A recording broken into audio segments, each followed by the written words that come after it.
So Kilchoman Sanaig. This is one up from the entry level core range Kilchoman. This is a non-age statement, majority sherry matured whiskey from this craft Islay Distillery. We're going to try it today on the channel starting right now. My whiskey journey has taken me to Scotland and back. I've explored whiskey education, tastings, and distilleries from Islay to Speyside. And now my journey continues here with you on Whiskey Whereabouts. Okay, so we're back at Kilchoman. Not too long ago on the channel, I reviewed a small batch USA exclusive Kilchoman. I'll put a link up here in case you want to check it out if you haven't seen it. And if you're not familiar already, this is a Islay distillery that has not been around very long. They were founded in 2005. They're on an old farm, and their sort of approach is all sort of artisanal, kind of craft approach to whiskey on site, sort of barley to bottle. They don't raise all of the barley for their needs, but a chunk of it they grow right there on the farm. And in fact, as I tape this very weekend, I noticed on Kilchoman socials yesterday that it was the first day of the harvest for this year. They are harvesting the barley out at the farm. And this is not the newest distillery on Islay, but it's the newest one that has its own whiskey out in the marketplace for now. So they're still sort of the young, kind of newer, these things are relative, on Islay Distillery. And so their core range is still all non-age statement whiskeys. And the entry-level whiskey is the Mecker Bay. This is one step up the Sanaig. This is really sherry forward, 70%. Sherry matured, 30%. Bourbon matured. All the other specs are across the board what we would expect. No color added, no chill filtration, 46%. Okay, so this whiskey has had enough time to breathe in the glass. It's ready. I'm gonna go in on the nose. Peat and cherry are jumping out at me. It's a real sort of a toasty brown sugar and that sort of dried fruit, real very raisiny. And then there's the peat, right? And the peat, it's more like grilled, almost charred than smoky. It's not campfire smoke at all. And there's a sort of a lively sort of baking spice, again, from that sherry element, a real cinnamon. Very welcoming nose, very lively. So going in on the palate, a lot of chocolate here. It's nice. Yeah, so it's like a charred, dark chocolate, and then an orange, likely from the sherry influence. But the orange is sort of manifesting in different ways. It's a little complex. It has a sort of a citrusy orange, almost sour, like orange peel. And then there's also sort of an orange, kind of dark chocolate covered orange candy. There is some dark fruit, chewy, dark fruit, not sour.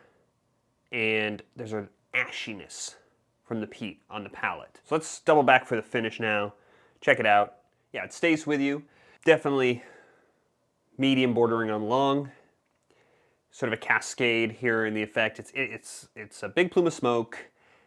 There's a nice little bit of bitter, little sort of cocoa or coffee bitter.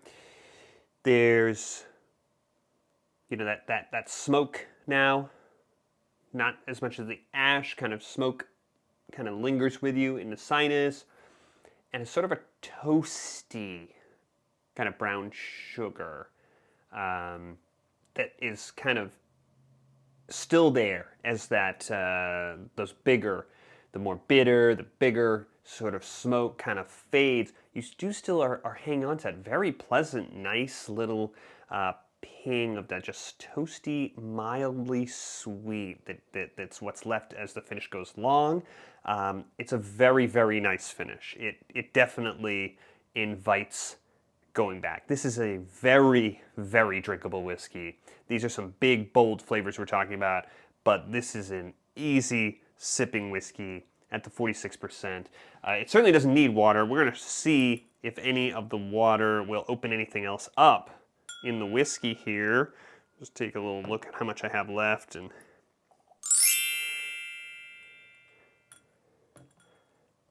just see, let this sit for a second in the glass to do its thing. Now that's had a minute to kind of interact with the water, I'm going to go back in on the nose. Oh, much sweeter now.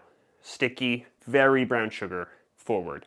Yeah, it's even more sherry than smoke. If you're sort of uncertain how those play together, or not looking for a smoky kind of nose or any experience with a whiskey, you probably have the wrong whiskey. But with this one, the water is going to open that sweetness up a little bit. I'm getting a little bit more of the fruitiness. Obviously, that brown sugar raisin is there. It's less citrus. It's more red. It's more berry. Water really hasn't washed the flavor away, but boy, could you drink this all day. You know, with that little bit of water, at this 46%, it's really not diminished. It's just more user friendly. I wouldn't say I'm getting a lot of totally new flavors opening up for me in this whiskey with the water. I am getting that sort of toasty brown sugar that I had before is now approaching caramel, sweet. And I think overall what the water has done has made this even more sippable, which it already was, turned up the sweetness. Your sherry elements bring out everything that has a sweet profile to it, still with a nice background of the, it's a real toasty, kind of cozy peat warmth around it, sort of wrapped around it, rather than a big, you know, like Islay campfire smoke that you'd see in another whiskey. This is a pretty solid whiskey. Very, very easy drinking whiskey that brings some big flavors. Never overwhelmed. There's no off notes, nothing out of balance. I'm really impressed with this whiskey. What I paid for my bottle, $80. I think it's a little expensive for a non-age statement whiskey at 46%, even with all the specs. It's not a cask strength whiskey, but you know, this is a sort of a craft, artisanal approach to whiskey that costs more money. It's a small distillery, prices go up, and whiskey's really expensive right now. So it's hard for me to knock it too much relative to the field. I would say that this is a very, very solid 4.5 glass whiskey at the sort of high end of that range, if that makes sense. I really enjoy it. I do think that this whiskey is a sort of crowd pleaser for anybody who has a taste for the sherry and the peat. And if you enjoyed this video, you found it helpful, I would love it if you subscribe. You can press this button right over here and you won't miss any of the future videos coming along on the channel. I will see you on the next one.